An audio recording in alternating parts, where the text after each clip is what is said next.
الله الله يا ربي يا الله، الله يا ربي يا الله. لا إله إلا الله، لا إله إلا الله، لا إله إلا الله، محمد رسول الله، محمد رسول الله. الحمد لله رب العالمين والعاقبة للمتقين ولا عدوان إلا على الظالمين والصلاة والسلام على أشرف الأنبياء والمرسلين نبينا وإمامنا محمد وعلى آله وصحبه أجمعين. أما بعد فأعوذ بالله من الشيطان الرجيم. یؤمنون بالجبت والطاغوت، باب ما جاء فی السحر کے تحت جو کتاب التوحید کا 23واں باب ہے، صاحب کتاب نے سحر کے کفر ہونے پر سورہ بقرہ کی آیت نمبر 102 وَلَقَدْ عَلِمُوا لَمَنِ اشْتَرَاهُ مَا لَهُ فِي الْآخِرَةِ مِنْ خَلَاقٍ، یہودی یہ جانتے تھے کہ سحر سیکھنے والے کا آخرت میں کوئی حصہ نہیں ہے۔ سحر کے کفر اور شرک ہونے پر استدلال کیا ہے۔ اور دوسری آیت اس مقام پر سورہ نساء کی آیت نمبر 51 ذکر کی ہے، یؤمنون بالجبت والطاغوت، یہود کے تعلق سے آیت ہے کہ یہ جبت پر اور طاغوت پر ایمان رکھتے ہیں۔ جبت کی تعریف، جبت کا معنی عمر بن خطاب رضی اللہ عنہ نے بتایا کہ جبت سے مراد سحر ہے اور طاغوت سے مراد شیطان ہے۔ طاغوت شیطان ہے، شیطان طاغوت اکبر ہے۔ تمام شرکیات، بدعیات اور معصیتوں کے پیچھے شیطان کا ہاتھ ہے، وہ طاغوت اکبر ہے۔ لیکن طاغوت کا اطلاق اور دوسرے معنوں پر بھی آتا ہے، کاہنوں پر بھی آتا ہے، نجومیوں پر بھی آتا ہے، علم غیب کا جو بھی دعویٰ کرے اس پر آتا ہے۔ اسی طریقہ سے جو اپنی بندگی کی طرف لوگوں کو بلائے، جو عابد کے بجائے معبود بن جائے، مطیع اور متبع کے بجائے مطاع اور متبوع بن جائے، لوگوں کو اپنی پیروی کی طرف بلائے۔ غرض یہ کہ سلف علماء نے فرمایا ہے کہ طاغوت ہر وہ چیز، ہر وہ ہستی، ہر وہ شے جو انسان کو اللہ سبحانہ وتعالیٰ کی توحید سے، اللہ سبحانہ وتعالیٰ کی خالص بندگی سے، اللہ اور اس کے رسول کی اطاعت سے روکے، وہ طاغوت ہے۔ چاہے وہ شجر ہو، حجر ہو، شیاطین الجن ہو، شیاطین الانس ہوں، کوئی بھی۔ بہرحال حضرت عمر فاروق رضی اللہ عنہ نے فرمایا کہ طاغوت شیطان ہے۔ اور حضرت جابر بن عبداللہ انصاری رضی اللہ عنہ کا قول صاحب کتاب نے نقل کیا ہے کہ الطواغیت کہان کان ینزل علیہم الشیطان فی کل حی واحد، کہتے ہیں کہ طاغوت جس کی جمع طواغیت آتی ہے، یہ کاہن لوگ ہیں جن کے پاس شیطان آیا کرتا تھا۔ ابلیس اور ابلیس کی ذریت آتی تھی اور آسمان سے خبریں چرا کر لاتے تھے، ان کو بتاتے تھے، تو ان کا تعلق شیطان سے تھا۔ یہ شیطان کی شاگردی اختیار کرتے تھے، شیطان پر چراغے چڑھاتے تھے اور شیطان ان کو بعض غیبی امور سے آگاہ کرتا تھا جس کو وہ آسمان سے چرانے میں کامیاب ہوتا تھا۔ پھر ایک سچ میں 100 جھوٹ ملا کے کہتا تھا۔ اور ہر قبیلے کے اندر ایک کاہن ہوتا تھا جس کے پاس لوگ اپنے معاملات، اپنے امور فیصلے کے لیے لے جاتے تھے اور اس سے فیصلہ لیتے تھے، اس کے فیصلے پر عمل کرتے تھے، اپنے امور اور معاملات کے متعلق اس سے فتوے لیتے تھے، اس سے مسائل دریافت کرتے تھے، مسئلوں کا حل دریافت کرتے تھے اور غیبی امور معلوم کیا کرتے تھے۔ تو طاغوت کی توضیح حضرت جابر بن عبداللہ انصاری رضی اللہ عنہ نے کاہن سے کی۔ تو کاہن بھی طاغوتوں میں سے ایک طاغوت ہے۔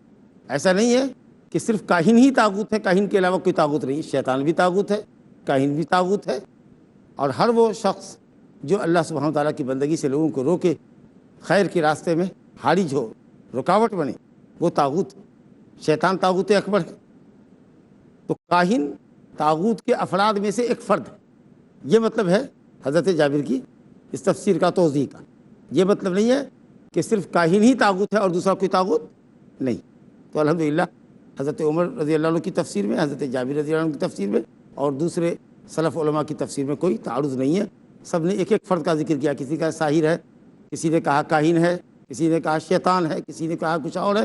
تمام کے مجموعے کو طاغوت کہتے ہیں جو اللہ سبحانہ وتعالیٰ کی بندگی کی راہ میں رکاوٹ بنے اور لوگوں کو خالص توحید سے روکے، طاغوت ہے۔ اور اس کے بعد ایک بہت اہم حدیث ذکر کی ہے صاحب کتاب نے سحر کی حرمت پر، سحر کے مہلک ہونے پر۔ حضرت ابو ہریرہ رضی اللہ عنہ سے روایت ہے، رسول اللہ صلی اللہ علیہ وسلم نے فرمایا اجتنبوا السبع الموبقات قالوا وما هن یا رسول اللہ قال الشرک باللہ والسحر وقتل النفس التي حرم اللہ الا بالحق واکل الربا وأكل مال اليتيم والتولي يوم الزحف وقذف المحصنات الغافلات المؤمنات. یہ 7 چیزیں جیسا میں فرمایا کہ مہلکات ہیں. صاحب کتاب نے اس حدیث کو ذکر کیا ہے اور تخریج نہیں کی کہ حدیث کہاں کی ہے، لیکن یہ حدیث الحمدللہ صحیحین کی. ابو ہریرہ رضی اللہ عنہ سے روایت ہے، صحیحین کی روایت ہے. آپ صلی اللہ علیہ وسلم نے فرمایا 7 ہلاک کرنے والی چیزوں سے بچو. موبقات والے مہلکات جو انسان کو ہلاک کر دیتی ہے، جن کی دنیا اور آخرت تباہ کرنے والی چیزیں. اور کہا گیا اجتناب کرو. اجتناب کے لفظ کے اندر بڑی باریکی ہے، بلاغت ہے.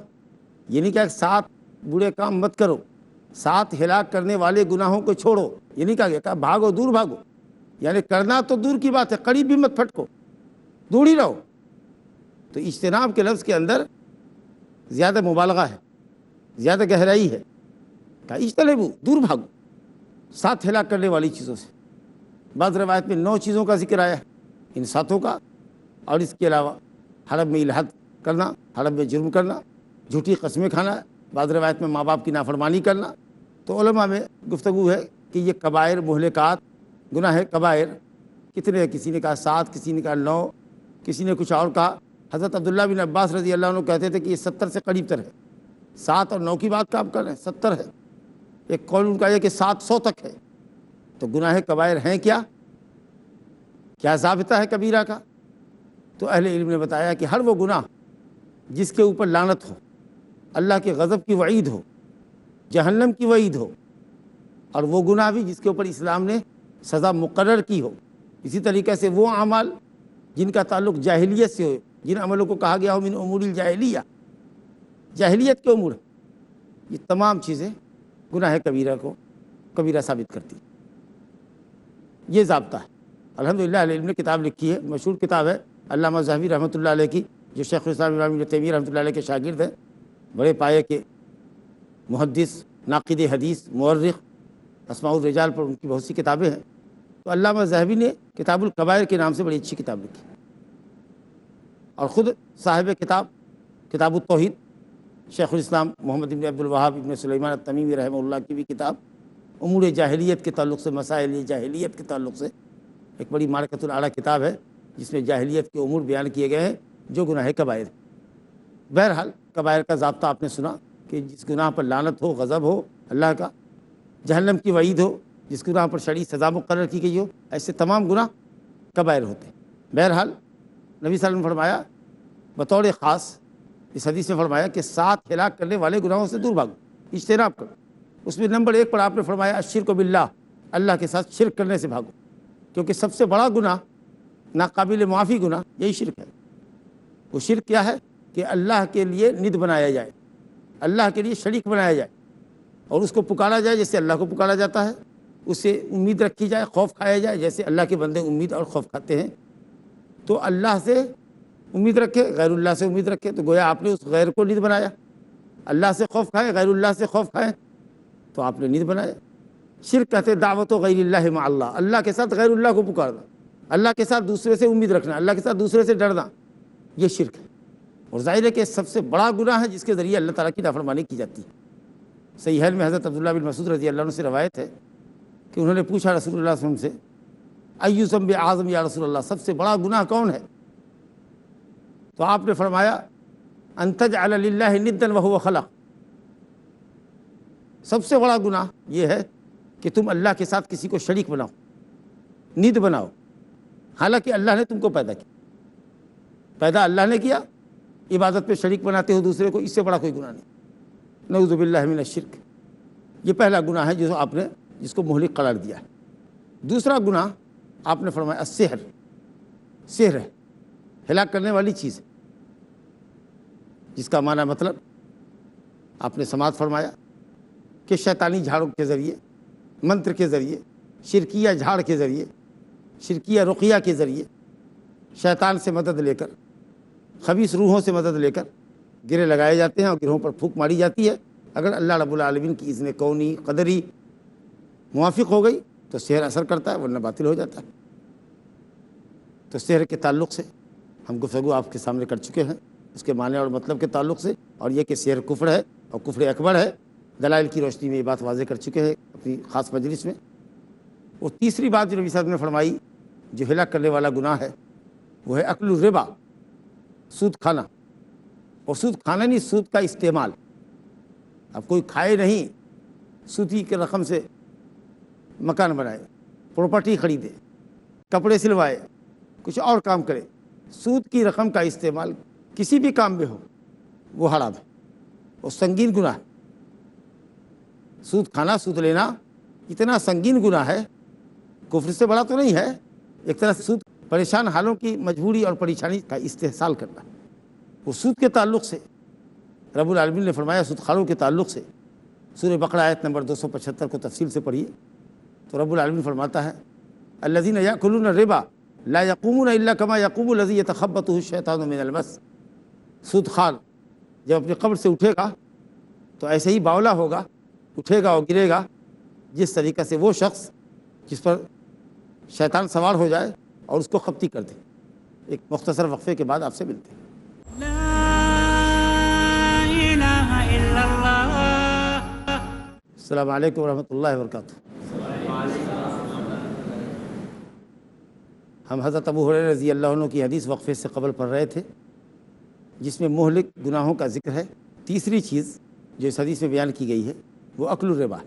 وہ میں نے کہا کہ انسان کے کمانے کا بڑا مقصد، مال حاصل کرنے کا چونکہ بڑا مقصد کھانا ہوتا ہے اس لیے عقل کا لفظ استعمال کیا گیا ہے، ورنہ سود کو کسی بھی طریقے سے استعمال کرنا، کسی بھی کام میں استعمال کرنا یہ حرام ہے، گناہ کبیرہ ہے.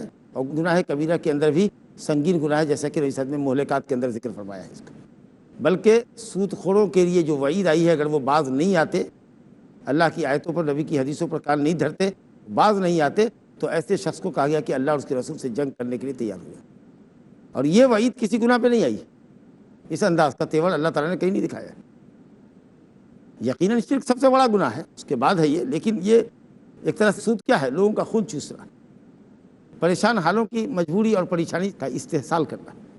وہ سود کے تعلق سے رب العالمین نے فرمایا، سود خوروں کے تعلق سے سورہ بقرہ آیت نمبر 275 کو تفصیل سے پڑھیے تو رب العالمین فرماتا ہے الذین یأکلون الربا لا یقومون الا کما یقوم الذی یتخبطہ الشیطان من المس. سود خوار جب اپنی قبر سے اٹھے گا تو ایسے ہی باولا ہوگا، اٹھے گا اور گرے گا جس طریقے سے وہ شخص جس پر شیطان سوار ہو جائے اور اس کو خپتی کر دے. تو جس طریقے سے آصف زدہ شخص اٹھتا ہے، گرتا ہے، اسی طریقے سے سود خوار کی کیفیت ہوگی. اہل علم نے لکھا ہے کہ پورا میدان محشر سود خوار کو دیکھ کر پہچانے گا کہ یہ سود خوار آ رہا ہے. اٹھے گا گرے گا، اٹھے گا گرے گا، آصف زدہ شخص کی طرح جس کو شیطان باولا کر دے. اور بعض عالم نے کہا کہ پیٹ بہت بڑا ہوگا، حرام کی کمائی کرنے اور حرام کی دولت جمع کرنے کے نتیجے پیٹ بڑا ہوگا، اٹھ ہی نہیں پائے گا، اٹھا اور فوراً گر گیا. والعیاذ باللہ. لا یقومون الا کما یقوم الذی یتخبطہ الشیطان من المس. اور حدیثوں میں لعنت آئی ہے. بہرحال یہ تیسرا گناہ ہے جو مہلک ہے. اور چوتھی چیز جس کا نبی صاحب نے ذکر فرمایا ہے وہ ہے اکل مال یتیم، یتیم کا مال کھانا، یتیم کا مال ہڑپ جانا، اس کی محتاجی یا اس کی بے بسی کا فائدہ اٹھا کر. سنگین گناہ ہے، مہلک گناہ ہے. اللہ تعالیٰ فرماتا ہے سورہ نساء آیت نمبر 10 میں ان الذین یأکلون اموال الیتامی ظلما انما یأکلون فی بطونہم نارا وسیصلون سعیرا. جو لوگ ظلماً و عدوانا، سرکشی کرتے ہوئے، ظلم کرتے ہوئے، ظالمانہ طریقے سے، حرام طریقے سے، بے ایمانی کر کے یتیموں کا مال کھاتے ہیں، وہ اپنے پیٹ میں جہنم کی آگ بھرتے ہیں اور عنقریب دہکتے ہوئے انگاروں کے حوالے کیے جائیں گے. اور چھٹا گناہ نبی صلی اللہ علیہ وسلم نے فرمایا والتولی یوم الزحف، الشرک باللہ والسحر. اور تیسرا گناہ آپ نے فرمایا تھا وقتل النفس التی حرم اللہ، وقتل النفس التی حرم اللہ الا بالحق. ایسی جان کو قتل کرنا جس کا قتل کرنا اللہ نے حرام کیا مگر حق کے ساتھ، یعنی جس کے قتل کا کوئی جواز نہ ہو اس کو قتل کرنا، مسلمان کو قتل کرنا حرام ہے. اسی طریقے سے ذمی جو اسلامی اسٹیٹ میں رہتا ہے، جزیہ اور ٹیکس دیتا ہے، اسی طریقے سے کوئی شخص جو ایگریمنٹ پر، ویزے پر اسلامی ملک کے اندر ہے، حکومت نے بلایا ہے یا حکومت کی اجازت سے کسی مسلمان نے کسی غیر مسلم کو بلایا ہے، ویزا دیا ہے، اپنی کفالت میں اس کو رکھا ہے، اس کو قتل کر دینا سنگین گناہ. گویا جس کے قتل کی کوئی شرعی دلیل نہیں ہے اس کا قتل کرنا اسلام میں سنگین گناہ. یہی ہے قتل النفس التی حرم اللہ.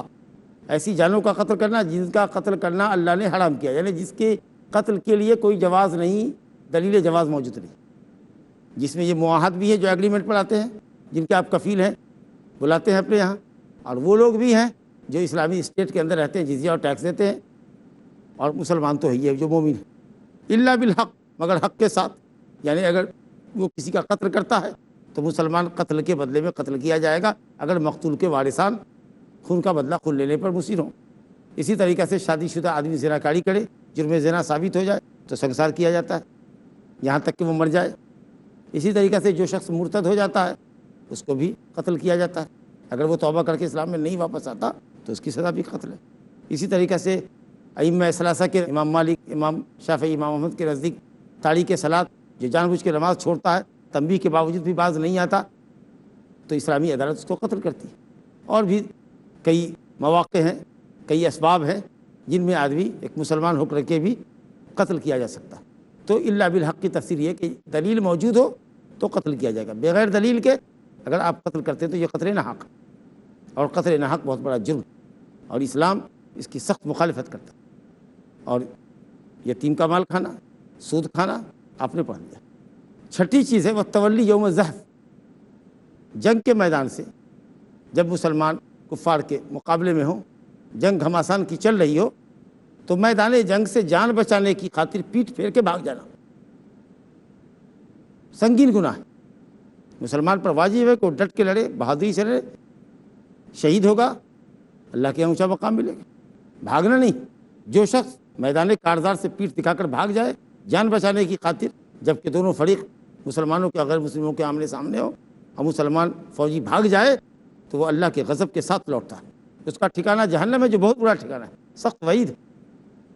ہاں، دو وجہ سے پیٹ پھیر سکتا ہے، وہ یہ کہ جس محاذ پہ لڑ رہا ہے اگر وہاں مسلمانوں کی ٹکڑی یا مسلمانوں کا جتھا کمزور پڑ گیا اور لگ رہا ہے کہ سامنے جو کفار ہیں وہ زیادہ بڑی تعداد میں ہیں، گھیر لیں گے، سب کو تہہ تیک کر دیں گے، تو وہاں سے بھاگ کر کے اپنے دوسرے جتھے میں جا کر شامل ہونا اور وہاں جا کر اس محاذ پہ لڑنا، اگر یہ مقصد ہے بھاگنے کا تو ٹھیک ہے۔ یا اسی طریقے سے کرتب دکھانے کے لیے، چکمہ دینے کے لیے پلٹے، پیٹھ دکھایا دشمن کو، اس نے سوچا کہ بھاگ رہا ہے اور جھٹ سے پلٹے اور وار کیا۔ تو جنگی پیترا بازی میں اگر آدمی پیٹھ دکھائے اور پھر مڑ کے وار کرے تو ایسا پیٹھ دکھانا جائز، کیونکہ پیترے بازی ہے، جنگ سے بھاگ نہیں رہا ہے۔ یا اگر وہاں سے بھاگ رہا ہے تو دوسرے محاذ پہ جا کے لڑ رہا ہے، اپنے جتھے میں شامل ہو رہا ہے، کیونکہ اس کو خطرہ ہے، اندیشہ ہے، غالب گمانی ہے کہ یہاں مارا جائے گا، ایسی صورت میں۔ لیکن جان بچانے کے لیے بھاگ رہا ہے، میدان کارزار سے بھاگ رہا ہے، گھر بھاگ رہا ہے، تو ایسے آدمی کے لیے سخت وعید۔ چنانچہ سورہ انفال کی آیت نمبر 15-16 پڑھیے، رب العالمین فرماتا ہے یا ایھا الذین آمنوا اذا لقیتم الذین کفروا زحفا فلا تولوهم الادبار ومن یولہم یومئذ دبرہ الا متحرفا لقتال او متحیزا الى فئة فقد باء بغضب من اللہ ومأواہ جہنم وبئس المصیر۔ مفہوم وہی ہے جو آپ کے سامنے بیان کیا گیا کہ پیترے بازی کے لیے یا اپنے جتھے میں شامل ہونے کے لیے اگر پیٹھ دکھاتا ہے تب تو جائز ہے، لیکن اگر اس کے علاوہ وہ پیٹھ دکھا کر بھاگتا ہے، مشرکین کو پیٹھ دکھاتا ہے، فقط باء بغضب من اللہ، اللہ کے غضب کے ساتھ وہ لوٹ رہا ہے، باء رجع، اللہ کے غضب کے ساتھ واپس ہو رہا ہے، اللہ تعالیٰ اس سے نہایت غضبناک ہے، اور اس کا ٹھکانہ جہنم ہے جو بہت بڑا ٹھکانہ ہے۔ اور ساتویں چیز جس کو نبی صلی اللہ علیہ وسلم نے مہلک فرمایا، وہ بھی دینی، اخلاقی اور معاشرتی خرابی ہے، زبردست۔ کہا گیا وقذف المحصنات الغافلات المؤمنات، وقذف المحصنات الغافلات المؤمنات، محصنات کو، غافلہ کو، مومنہ کو متہم کرنا کس چیز سے؟ زنا کاری سے، زنا کی تہمت لگانا یا لواطت کی تہمت لگانا، استغفر اللہ، زنا اور لواطت کی تہمت سے متہم کرنا مومنہ عورتوں کو۔ ذکر ہے مومنہ عورتوں کا، لیکن اگر کسی مومن پر بھی کوئی اتہام لگائے اور کہے کہ یا زانی یا لوتی، اے زانی اے لوتی، تو اس کو ثابت کرنا پڑے گا کہ وہ زانی ہے، وہ لوتی۔ اور اگر نہیں ثابت کرتا ہے 4 مرد چشمدید عادل ثقہ گواہوں سے، تو 80 کوڑے کی سزا۔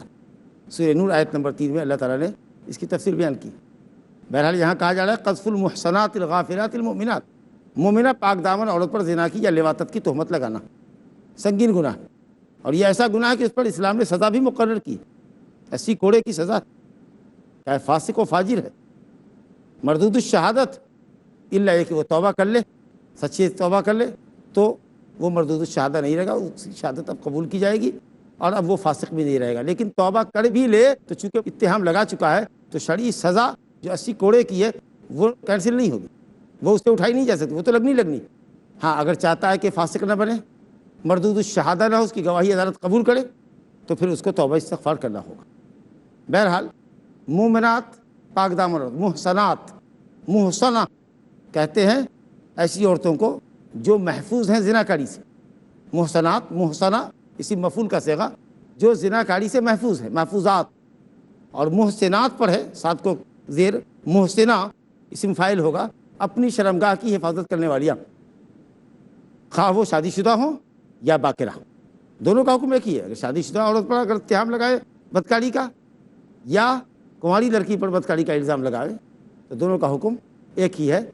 حافظ ابن حجر نے اس پر علماء کا اتفاق نقل کیا ہے، ہلاکت خیز گناہ ہے، سنگین گناہ ہے، اور اس پر اسلامی سزا بھی نافذ ہوتی ہے اگر جرم ثابت نہیں کر سکا ہو تو۔ یہ ہوا محسنات کے تعلق سے۔ غافلات یعنی بریات، گناہوں سے بری ہیں، پتہ بھی نہیں کہ بدکاری کیا ہوتی ہے، غیر مرد کیا ہوتا ہے، زناکاری کیا ہوتی ہے، اتنی انوسینٹ، مراد بریہ ہے، بریہ، بدکاری نہیں کیا انہوں نے، اور اس پر آپ نے کہا بدکار عورت کہہ دیا، پریشان ہوگی، یا اللہ بدکاری، اور میں استغفر اللہ، میں تو جانتی نہیں بھی کہ بدکاری بھی ہو سکتی ہے اور کوئی مسلمان عورت بھی ایسا کر سکتی ہے۔ اب غور کیجیے، یہ مطلب ہے کہ وہ اس گناہ سے بری ہے اور آپ متہم کر رہے ہیں نعوذ باللہ۔ تو یہ ہوا غافلات۔ اور تیسری صفت ہوئی کہ مومنات، مومنہ ہو، لیکن کبیرہ گناہ اور مہلک گناہ تب ہوگا جب پاک دامن، گناہوں سے بڑی ذمہ، بڑی پاک اور مومنہ عورت پر اگر بدکاری کا الزام لگایا جائے تو مہلک گناہ ہے۔ بہرحال نبی صلی اللہ علیہ وسلم نے 7 بڑے گناہوں کا، مہلک گناہوں کا ذکر کیا، جس میں ایک سحر ہے، اس لیے صاحب کتاب نے اس حدیث کو باب ما جاء فی السحر کے تحت ذکر کیا ہے۔ وباللہ تعالیٰ توفیق، صلی اللہ علیہ نبینا محمد وآلہ وصحبہ وسلم۔ اللہ اللہ یا ربی یا اللہ، اللہ یا ربی یا اللہ۔ لا إله إلا الله، لا إله إلا الله، لا إله إلا الله، محمد رسول الله، محمد رسول الله، أرجو رضاك يا الله، أنت الرحيم يا الله، هبني عطاك يا الله، أنت الكريم ومنك العطاء يا الله، أنت العظيم